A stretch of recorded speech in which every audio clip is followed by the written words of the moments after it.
Fala galera que nos acompanha aqui no canal do Raciocínio Física no YouTube. Então nessa segunda semana de fevereiro aí, a gente está falando sobre propagação de calor, especificamente procedimento de condução do calor, tá certo? Antes de começar o vídeo, aproveita que você está assistindo agora, tá? Se inscreve no canal se você está chegando aí agora, toca na sineta para receber as notificações do curso, beleza? E vamos com tudo, propagação de calor, condução, solta!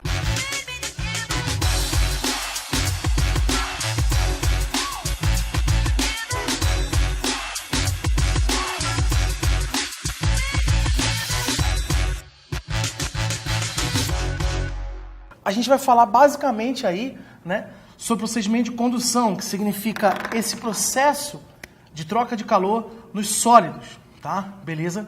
Então se liga, porque isso aqui é importante. Olha só que loucura. Vamos imaginar aqui um sólido qualquer, pode ser a parede da tua casa. A parede da tua casa. Veja ela lá. A gente sabe que aqui do lado, isso aqui é o lado interno de casa. Sala, sofá, televisão e tal. Então aqui o lado interno da casa, beleza? Aqui o lado externo. Acompanha o raciocínio, porque isso aqui é importante. Bom, a gente sabe que aqui do lado de fora tem o sol, nossa fonte de luz primária, que manda a onda de calor até a parede externa de casa. Por quê? Porque já existe uma certa diferença de temperatura. Legal. Só que aqui não é por condução. Aqui é por irradiação, mas não é o caso agora. O que importa é que quando esse calor chega na parte externa da parede de casa, essas moléculas que estão aqui, galera, elas vão se agitar cada vez mais, consequentemente, terão uma temperatura elevada. A temperatura da parede externa. Beleza. Só que lá de dentro, a gente também tem moléculas que não estão se agitando tanto. Veja,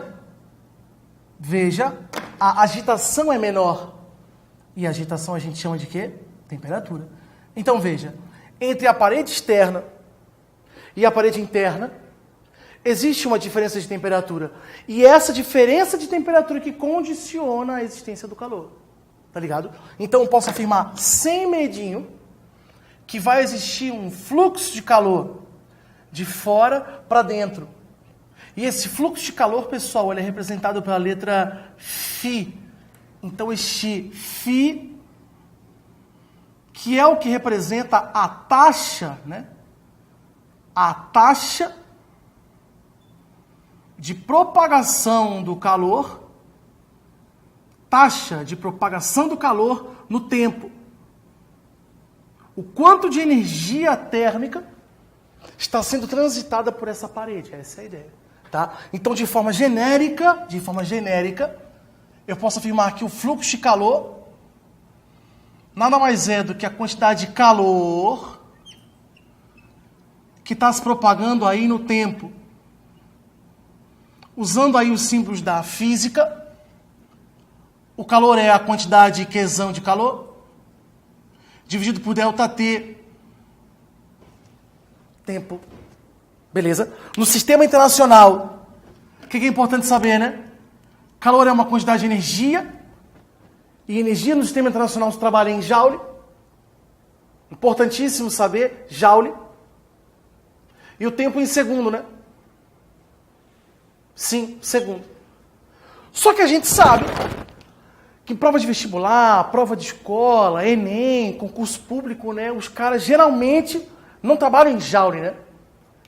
Eles usam muito a caloria.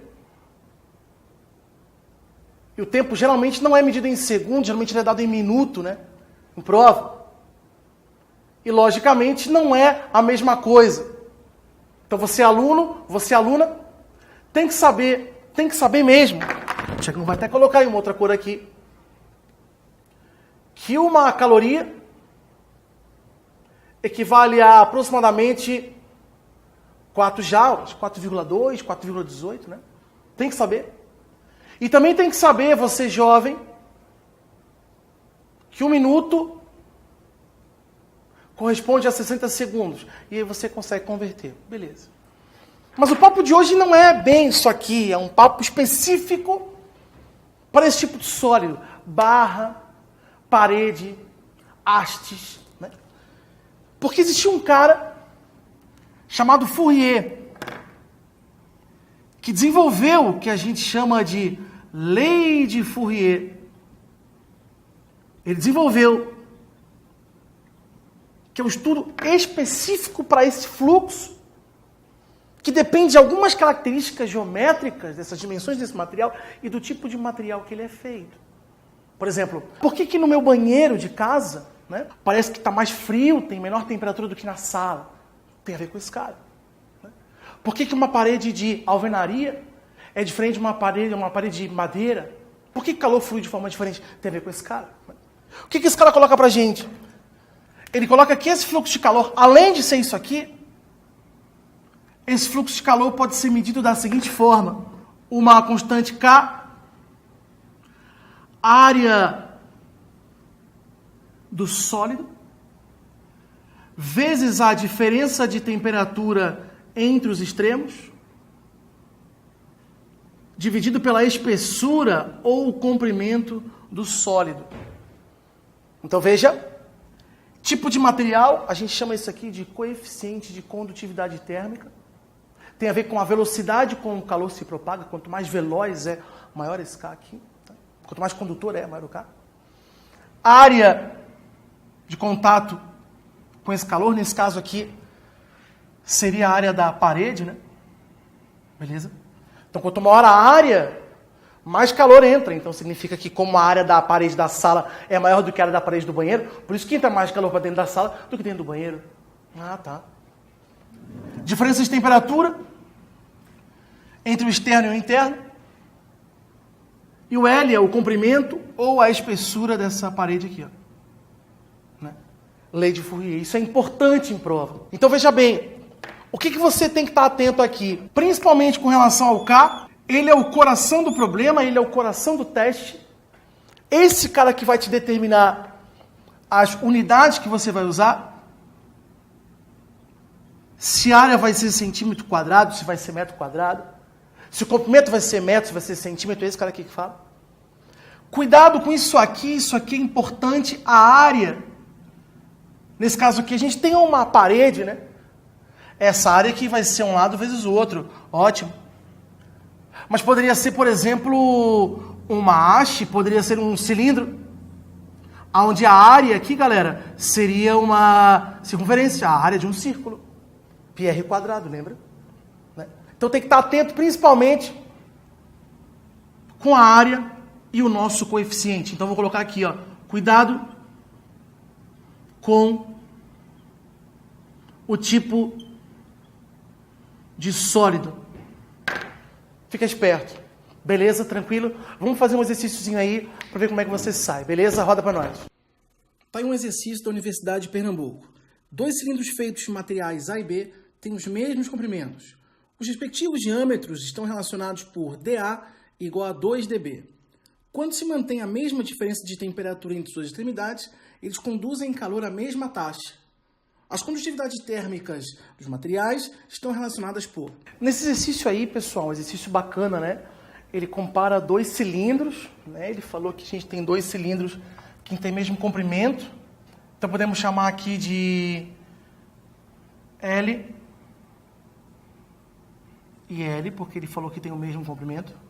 Só que ele citou uma coisa muito importante. Ele falou que o diâmetro do cilindro A é igual ao dobro do diâmetro do cilindro B. A gente lembra, né, que o diâmetro, na verdade, ele é o dobro do raio. Então, automaticamente, cara, o raio do A também é o dobro do raio do B. Já que o diâmetro é o dobro, o raio também é o dobro, né? Sim. Isso aqui vai interferir na área. Porque por ser cilindro, essa área aqui, ó, ela vale π vezes o valor do raio elevado ao quadrado.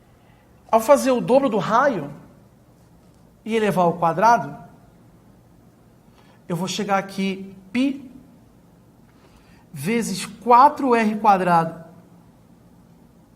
Conclusão, quem tem o dobro do raio vai ter 4 vezes a área. Isso é muito importante Isso foi decisivo nesse teste. Então, como o diâmetro do cilindro A é o dobro do diâmetro do cilindro B, e a área é 4πr ao quadrado, eu posso afirmar que a área da nossa espessura do cilindro A é 4 vezes maior do que a área da espessura do nosso cilindro B. Isso é definitivo nesse teste. Aí ele falou assim, quando os cilindros A e B foram expostos à mesma diferença de temperatura, ou seja, essa aqui tem uma temperatura Tx e aqui uma temperatura Ty, claro que temperatura X diferente de Y, aqui a mesma coisa, Tx e Ty, os dois foram expostos aí à mesma diferença de temperatura. E ele percebeu que o fluxo nos dois cilindros é o mesmo. Mesmo com espessuras diferentes, mesmo com comprimentos iguais, mesmo com a mesma diferença de temperatura, ele percebeu, mesmo com espessuras diferentes, que o fluxo do calor aqui é o mesmo aqui. Ou seja, a forma com que o calor se propaga aqui no tempo é a mesma forma com que se propaga aqui no tempo. Então, esse é o comando. Se o fluxo em A for igual ao fluxo em B, eu posso abrir cada um para poder comparar. Ele quer que a gente compare os Ks, os coeficientes de condutividade térmica. Então, posso afirmar sem medo que ficou assim. Abre Fourier aqui.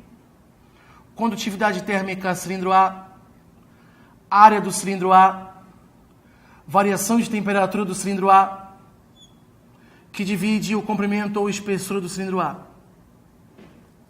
Abri o Fourier para ele. Fechou? Agora o próximo. Coeficiente de condutividade térmica cilindro B vezes área do cilindro B, que multiplica a variação de temperatura do cilindro B, dividido pela espessura ou o comprimento do cilindro B. Beleza? Feito isso, o que a gente tem em comum agora? Eu tenho que os comprimentos são iguais. Podemos simplificar.